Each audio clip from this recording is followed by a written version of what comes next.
Tunasema Kenya mpya inawezekana. Inawezekana. Leo ni leo. Na inawezekana. Inawezekana. Leo ni leo. Kenya mpya inawezekana. Inawezekana. Leo ni leo. Nchi ambayo kuna raha na ustawi. Inawezekana. Na inawezekana. Leo ni leo.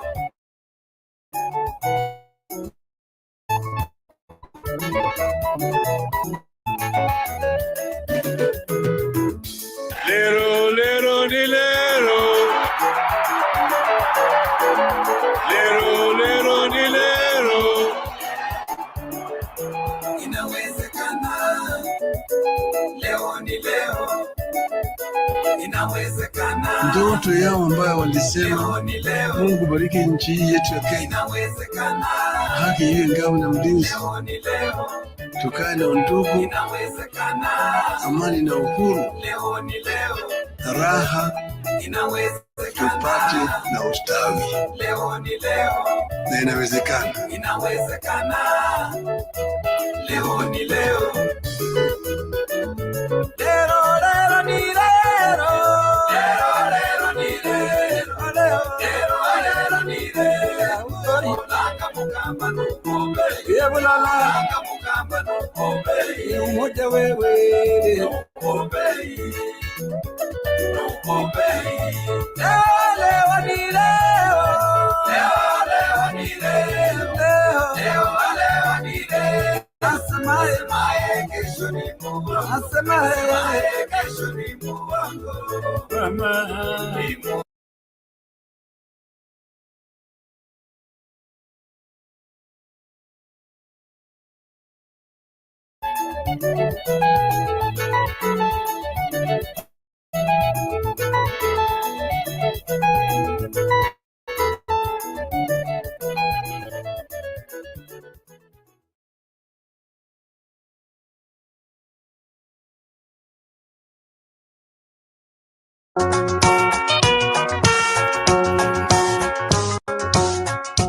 Wimbo ninaimba sio wimbo, ni maombi, nikiomba Mwenyezi Mungu aibariki Kenya yangu, kwa jina la Baba na la Mwana Roho Mtakatifu, amina. Kwa jina la Baba na la Mwana Roho Mtakatifu, amina. Ewe Kenya inji yangu, ewe Kenya baba yangu, ewe Kenya mama yangu, sitakuacha milele.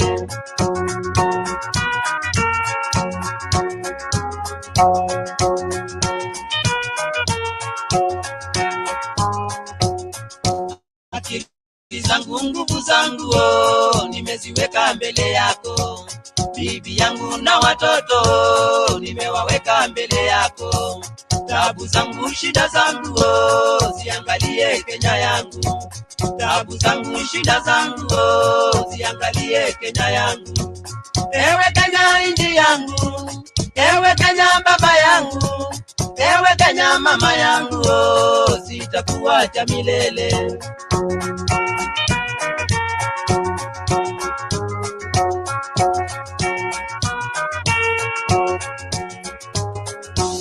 Matajiri masikini, sisi zote binadamu. Matajiri masikini, sisi zote binadamu. Tusahau majivuno na tuache kupayuka. Tusahau majivuno na tuache kupayuka. Utajiri majivuno sio tikiti ya mbinguni. Utajiri majivuno sio tikiti ya mbinguni. Bahati yako ni ya leo, ile ya kesho ndiyo yangu. Bahati yako ni ya leo, ile ya kesho ndiyo yangu. Ewe Kenya inji yangu, ewe Kenya baba yangu, ewe Kenya mama yangu, sitakuacha milele.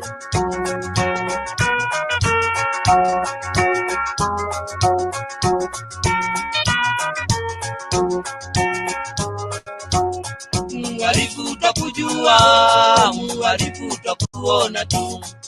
Mwarifu takujua, mwarifu takuona tu. Kulani zako tazijua, lengo lako twalijua tu. Kulani zako tazijua, lengo lako twalijua tu. Wataka kunyamba Kenya we, utuharibie hewa. Wataka kunyamba Kenya we, utuharibie hewa. Harufu yako twaijua, hata ukipanda ndege. Harufu yako twaijua tu, hata ukipanda ndege. Ewe Kenya inji yangu, ewe Kenya baba yangu, ewe Kenya mama yangu, oh, sitakuacha milele.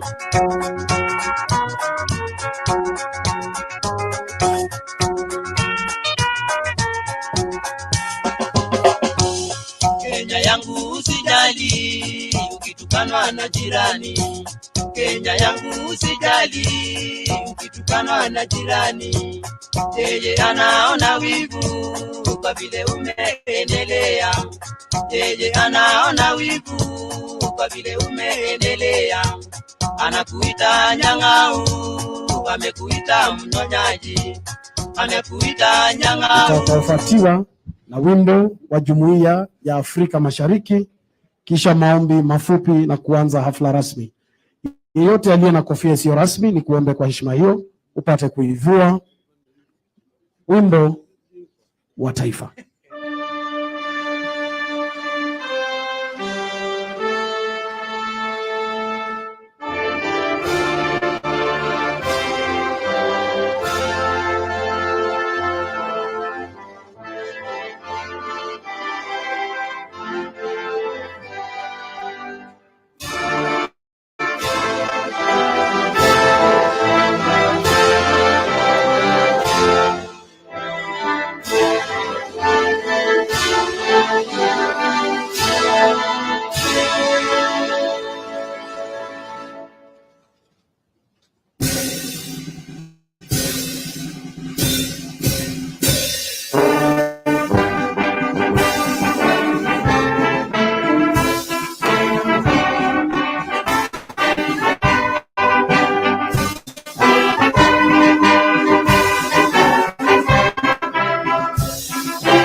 Tukisalia katika hali ya kusimama, niombe Seneta Mohamed Faki akifuatwa na Seneta Beatrice Ogola watuongoze kwa maombi mafupi. Asante. Bismillahirrahmanirrahim. Kwa jina la Mwenyezi Mungu mwingi wa rehema mwenye kurehemu. Alhamdulillahi rabbil alamin. Sifa zote zako Mwenyezi Mungu, Mola wa viumbe vyote, mfalme wa siku ya mwisho. Arrahmanirrahim, mwenye kuneemesha neema ndogo ndogo na neema kubwa kubwa. Maliki yaumiddin, mfalme wa siku ya mwisho. Wewe ndiye tunayekuabudu na wewe ndiye tunakutaka msaada. Ewe Mwenyezi Mungu, ijalie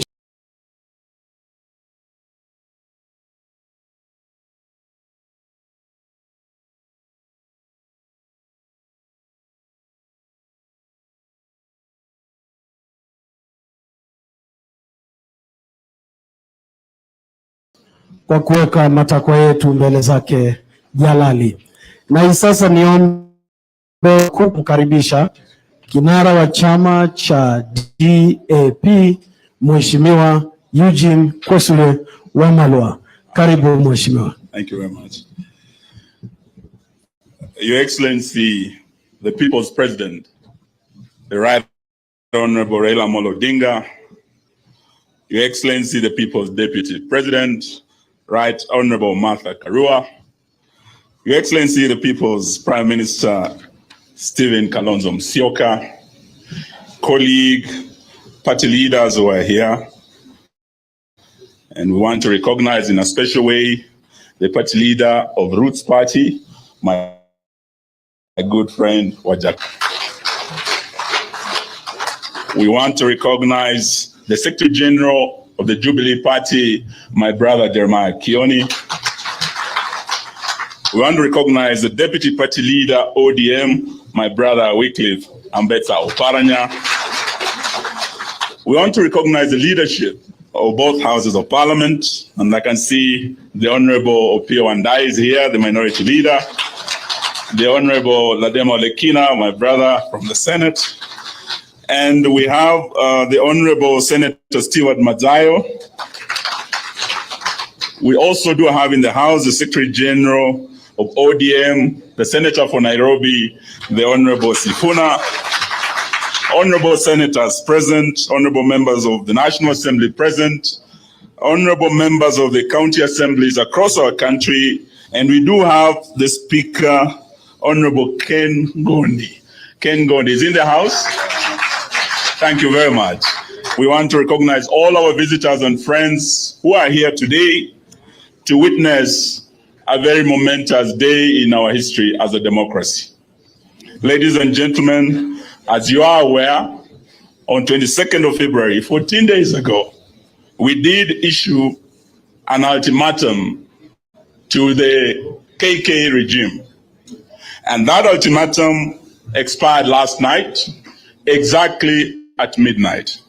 Today, the whole country is on tenterhooks.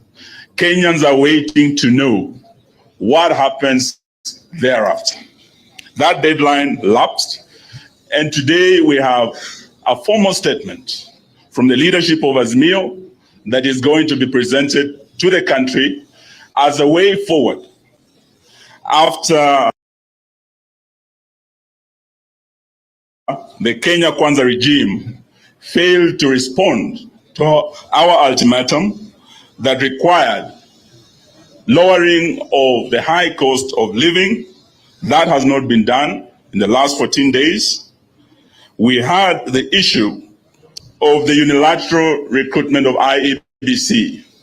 In spite of a protestation, William Ruto and his team has gone ahead to appoint the panel to advertise for recruitment of the IEBC unilaterally and against our protestations.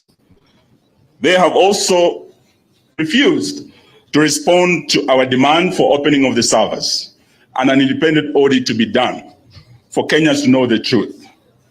So today we will be welcoming our leaders here to speak on all the issues that we had raised and to tell Kenyans what happens after midnight, after expiry of our ultimatum. Allow me now to invite to the stage the Honorable Martha Karua to open up the statement. Niko njaa hata siwezi karanga, uwe hai shagala bagala, niko tayari kulipa gharama, sitasimama maovu yakitawala, sitasimama maovu yakitawala. Statement on the launch of Movement for Defense of Democracy, MDD, against the illegitimate Ruto regime. The election of 2022 handed our country an illegitimate regime that is heartless, reckless, and dictatorial. Kenya Kwanza regime is dangerous for our democracy. And therefore, to restore the dignity of the Kenyan people and to put back our country on the path to prosperity, this illegitimate regime must go. Immediately, the Kenya Kwanza regime illegally forced itself upon the people of Kenya. It embarked on measures whose effect has been to make the cost of basic commodities and services unaffordable to a great segment of our population. This illegitimate regime heartlessly removed subsidies to food, unga, electricity, petrol, diesel, and paraffin, thereby increasing the bus fares, removed subsidies to school fees, and has made life unbearable to a majority. Ruto has instead launched a Manda campaign against the subsidies program that was meant to secure the lives of millions of Kenyans from the harsh economic realities. This is happening at a time when virtually every nation on earth has unveiled interventions to shield their citizens from the vagaries of economic decline. Fellow Kenyans, 2 weeks ago, on the 22nd day of February this year, we gathered at the Jivanjee Gardens and gave the illegitimate Kenya Kwanza regime a 14-day ultimatum to remove all these cruel policies, and failure to which Kenyans would take transformative actions. At that meeting, we said that all subsidies to basic commodities must be restored and taxes must come down within 14 days. We said the process of disbanding and remaking the IEBC must stop completely because it was an exercise in futility, which is null and void, and which is designed to create a William Ruto Commission. We said the IEBC servers must be opened and audited within 14 days. We said that if these demands not met, we would lead Kenyans to launch a movement for the defense of our democracy in a campaign of mass action and civil disobedience, whose aim is to restore people's power, choices, and sovereignty in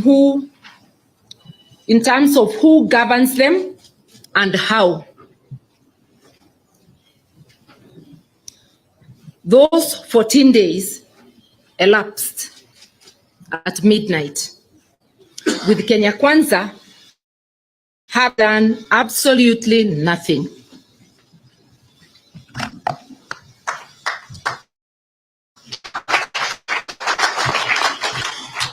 Thank you very much, the Honorable Martha Karua. I would like to now invite to the stage the Honorable Dr. Stephen Kalonzo Musyoka.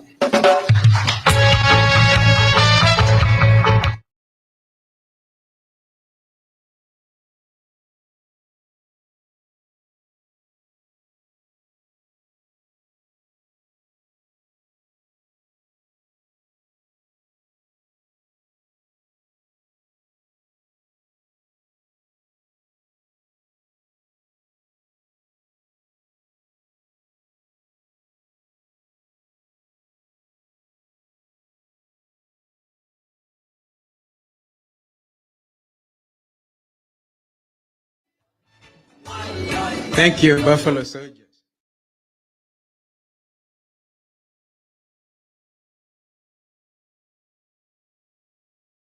Good.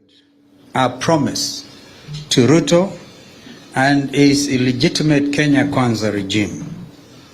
We unleash the people's power for action and launch the movement for defense of democracy. Article 37 of our Constitution provides that, and I quote, every person has the right peaceably and unarmed to assemble, to demonstrate, to picket, and to present petitions to public authorities, end of quote. Article 1 of our Constitution equally provides that, and I quote, all sovereign power belongs to the people of Kenya and shall be exercised only in accordance with this Constitution. The people may exercise their sovereign power either directly or through their democratically elected representatives, end of quote. We are today invoking these provisions of our Constitution 2010 to launch a massive, peaceful, and I repeat, peaceful movement of defiance against an illegitimate, reckless, heartless, incompetent Kenya Kwanza regime.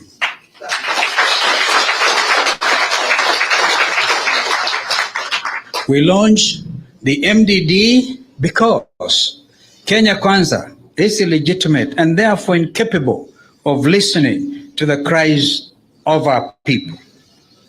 The people are now taking back all their delegated powers. It is now action time.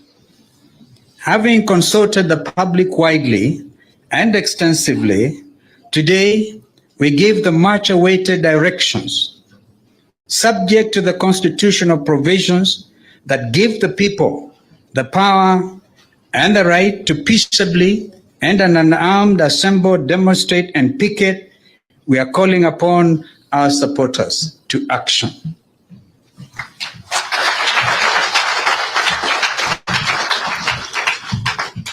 Ladies and gentlemen, I think as we speak, the entire nation has been waiting to hear from our leader, the people's president, a man who has fought for our democracy, the champion of devolution, a man who in the 90s was detained fighting for a multi-party democracy, a man who, while fighting for the second liberation of this country, his opponent, who was declared president by Chebukati illegitimately, was fighting to sustain the YK 92 movement. You do recall, ladies and gentlemen, YK had young Kenyans who fought for higher deals. On the other side, Raila Amolo Odinga led the liberation movement that fought for higher ideals, for multi-party democracy, of devolution, and the fruits of freedom we enjoy today. At this hour of utmost peril, it is my pleasure to invite this great Democrat, our leader, the people's president, to speak to the nation. Your Excellency, please. Get up, stand up for your right. Get up, stand up, stand up.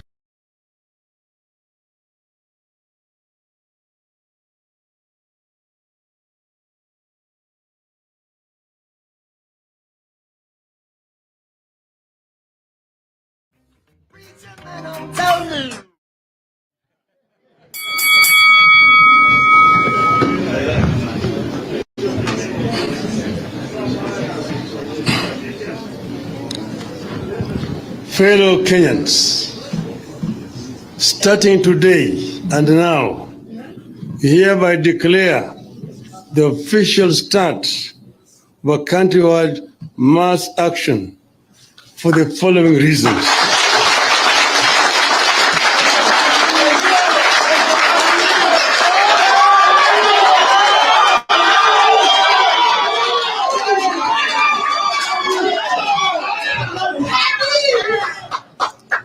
Number one, the high cost of living in Kenya, which is as a result of massive looting of the public resources and heartless withdrawal of subsidies to food, fuel, and education by the Kenya Kwanza regime in the middle of a drought and economic meltdown. To lower the cost of living and to restore the dignity of our people, Mr. Ruto must go.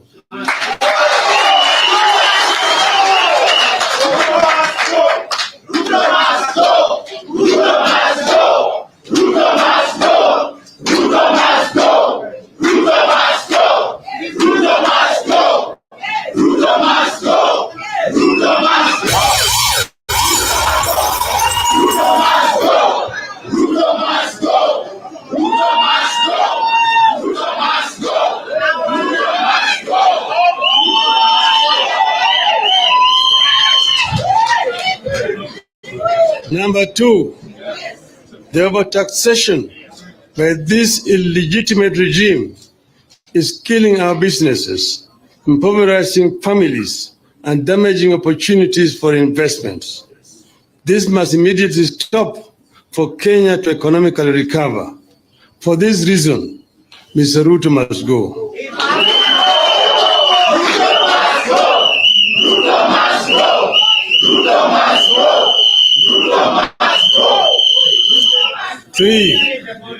Three, the importation of genetically modified organisms, GMOs, by Ruto and company is a scheme to destroy the country's food basket and to make Kenyan slaves to the American multinationals while enriching his cronies. For this reason, Ruto must go. Ruto must go. Ruto must go. Ruto must go. Ruto must go. Four, the attempt by Kenya Kwanza regime to single-handedly reconstitute the Independent Electoral and Boundaries Commission by forming a William Ruto Electoral Commission is a reckless misadventure that is intended to wreck this country. The IEBC selection panel is a puppet of Ruto, with a Ruto clique that intends to create 7 Chebukatis who will aid him in stealing the 2027 general elections. For this reason, Ruto must go. Ruto must go. Ruto must go. Ruto must go. Ruto must go. 6. The victimization of commissioners Masit, Cheraira, Nyang'aya, and Wanderi for standing with the truth against Chebukati and his cabal in an electoral theft and their removal from office through a kangaroo tribunal was actually meant to create a William Ruto IBC. For this reason, Ruto must go.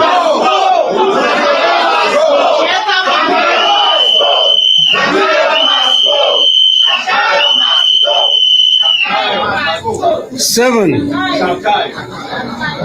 the contempt with which the Supreme Court treated the Azimio One Kenya presidential petition is the epitome of judicial thuggery. From the judge's subservient and unprofessional, physically biased remarks and the recent public dalliance with Ruto, the Supreme Court judges confirm Ruto's complete judicial capture. For this reason, Ruto must go.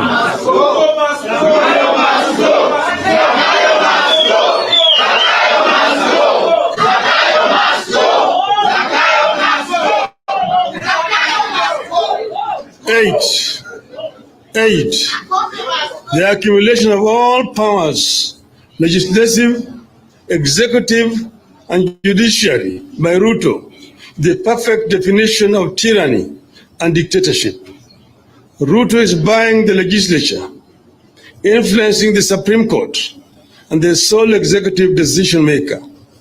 This is a dangerous dictator that must not be allowed even a single extra minute in public office. For this reason, Ruto must go. 9, in the history of Kenya, it is the first time our country is facing a 2-tribe regime. An exclusive 1-tribe regime in Rwanda resorted to genocide. In 2007-08, the security forces were unable to control the violence in the Rift Valley simply because of a one-sided security force. Kenya Kwanza is a one-sided illegitimate regime that is planting seeds of ethnic hegemony for a future genocide in Kenya. Only 2 communities are getting appointed to public service. For this reason, Ruto must go.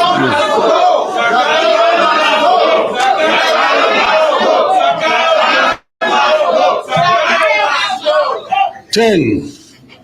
The creation of unnecessary and unconstitutional offices in the public service, including those of their spouses, daughters, and sons at the expense of an already overburdened public and an empty exchequer. It's a cruel ploy by Ruto to reward his cronies as he continues to loot the public resources through proxies. For this reason, Ruto must go.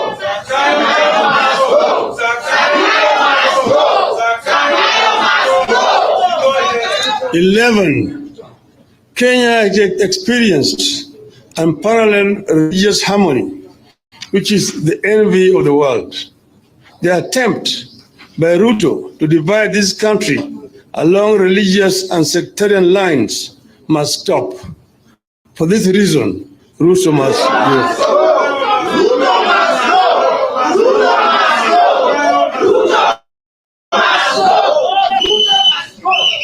12. The tribalization and ethnicization of our civil service by this illegitimate regime through targeted sacking and firing of legitimate public appointments is a career killer and a recipe for future genocide. For this reason,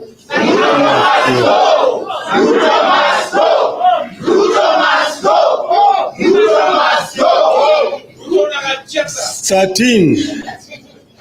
Even though the case was stopped, the murder of the ICC witnesses did not and cannot relieve anyone of responsibility for crimes against humanity. We know only too well what Ruto is capable of doing.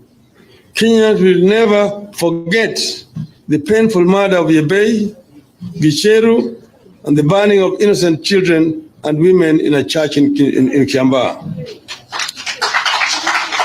Neither will we forget the deaths of Msando, Jacob Juma, Kenei, and others. For this reason,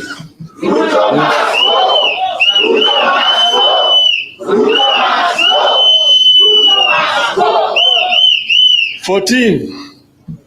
The grabbing of public land in Ruai, section of Ngong Forest, parts of Eldoret Municipality, parts of Langata Primary, Mr. Muteshi's farm, and many other public utilities can no longer be tolerated by Kenyans. And for this reason,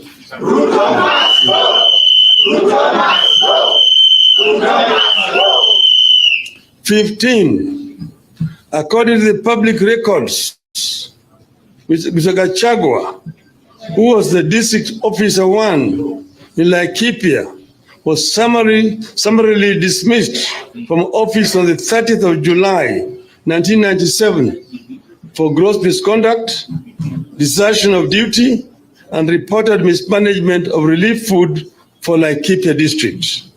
This is a clear show of unsuitability and incompetency. No wonder Gachagua has impudently alluded that Kenya is a company with shareholders whose resources are distributed discriminately on the basis of shares. Today, we begin telling Ruto and Gachagua that we indeed are the true shareholders in this country. All the people of Kenya are collectively shareholders in our country. We begin telling Ruto and Gachagua that we understand that a caring government cannot emerge from an illegitimate regime like Kenya Kwanza. Begin telling Ruto and Gachagua that we have no more patience with an illegitimate regime that is too mean-spirited and too incompetent to deploy resources for an all-out war on poverty and suffering of our people. We have no more patience for an illegitimate regime of hypocrites and fake humanitarianism. You begin telling Ruto and Gachagua that we can't keep living on false promises. You begin telling Ruto and Gachagua our clear understanding that when we keep taking painkillers long enough, they will cease killing the pain. And that is when the real pain will begin. Kenya is ripe for a people's movement for the defense of democracy.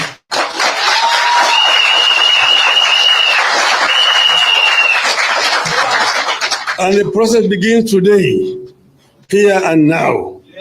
Ruto must go.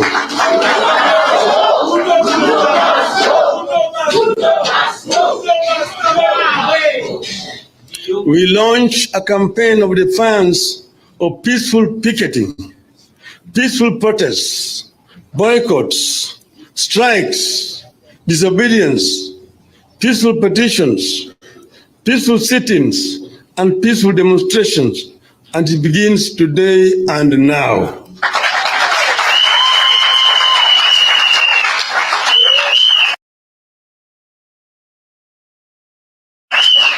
We also urge the victims of retrogressive policies of this illegitimate regime, including workers, doctors, teachers, nurses, lecturers, students, and the business community to join this political revolution and movement for change. We are stronger together. As your leaders, we commit to fight, resist, and defy this illegitimate regime side by side with you until our voices are heard and respected. We recognize that only through hardship and sacrifice can our cries be heard and acted on. We will be with you to the bitter end. It is action time. Let us all come out, whether wherever we are, to make our voices heard and respected. And after we have done that, wherever we are, in every corner of the country, we shall finally converge in Nairobi.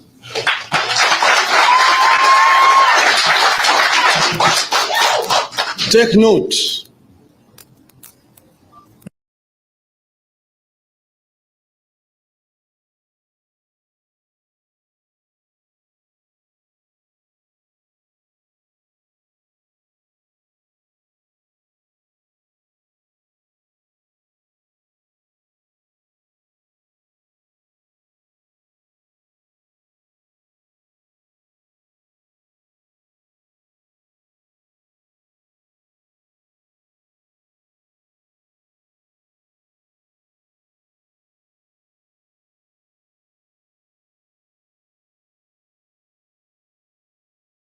That on the 20th of March, and let the action begin. The movement for the defense of democracy has now started.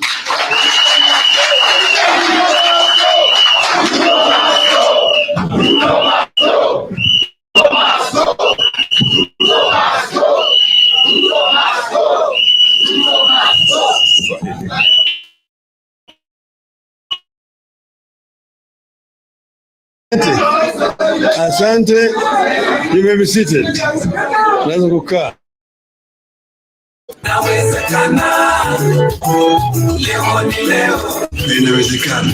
Inawezekana. Nimesema yale kwa Kimombo.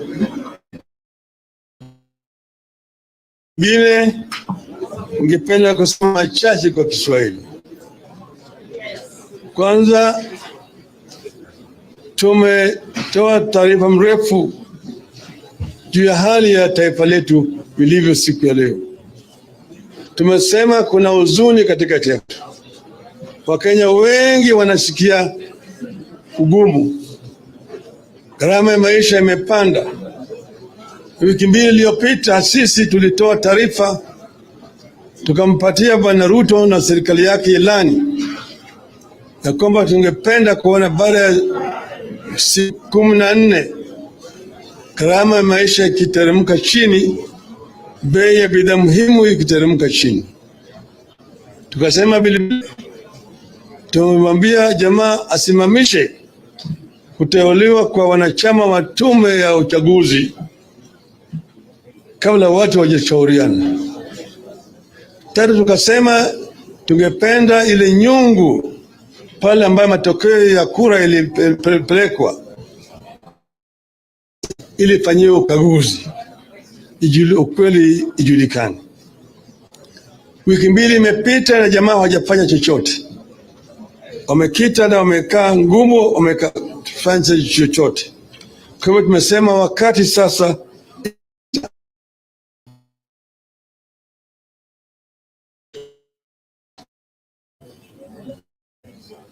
kipindi kipya ya ukombozi tunaanza.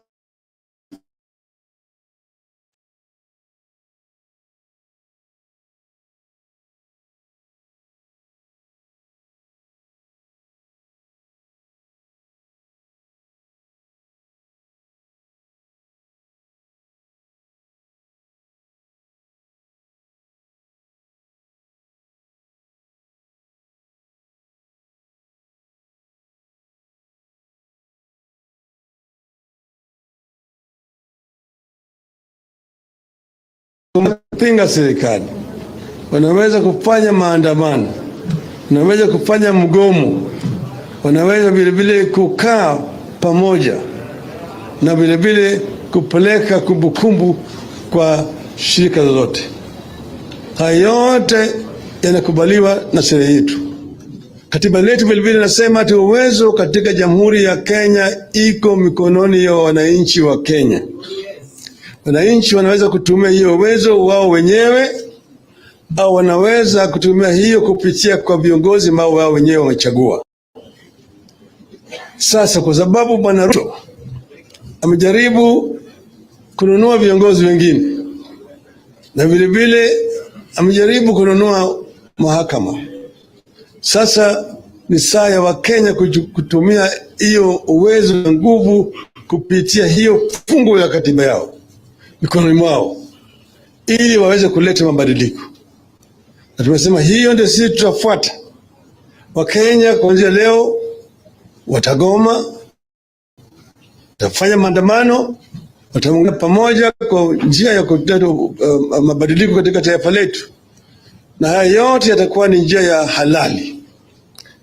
Watu wataweza kugoma na kufanya maandamano. Wengine wanaweza kwenda kwa vituo vya serikali, wanaweza kwenda hata kwa ajili ya nyumba ya serikali.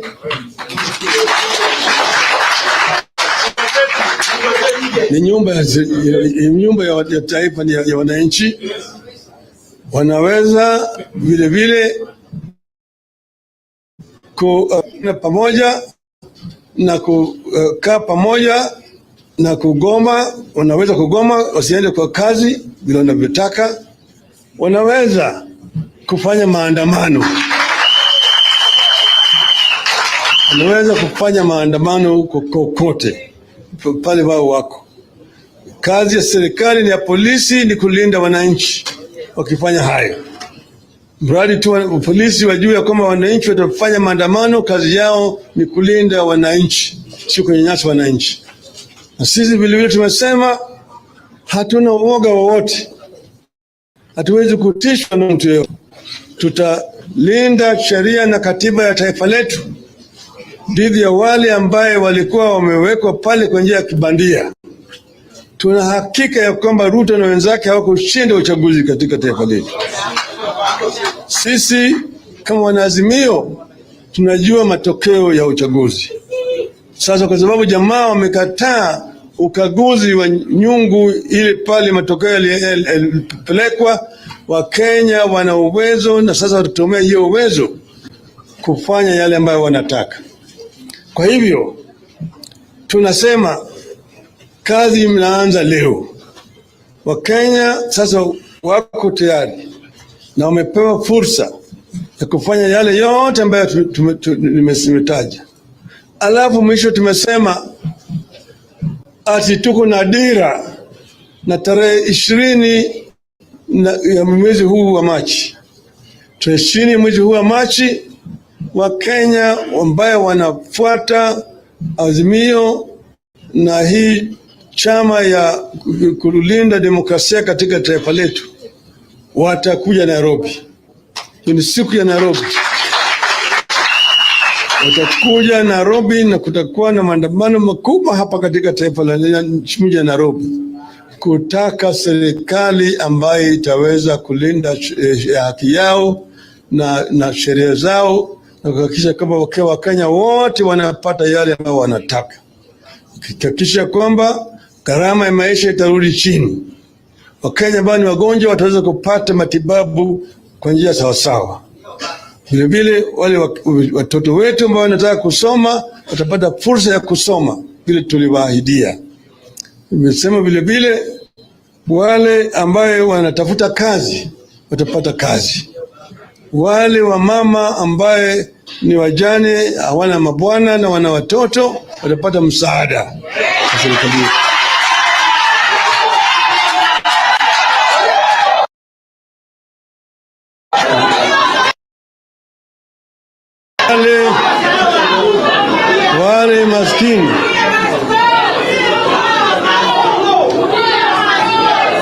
Wale maskini tuliwaahidi ati watapata 6,000.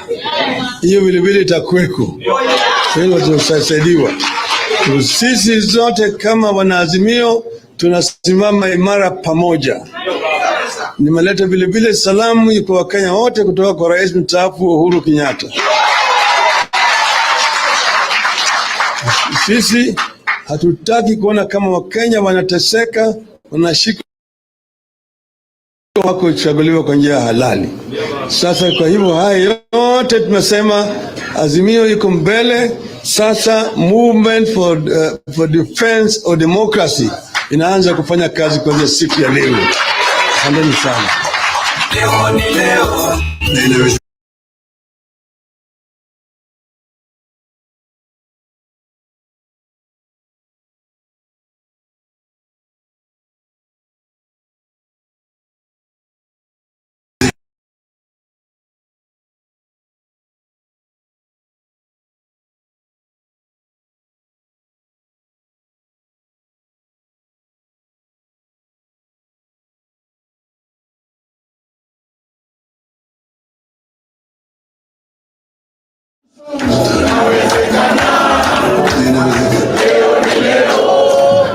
Asante, niombe sasa turuhusu vinara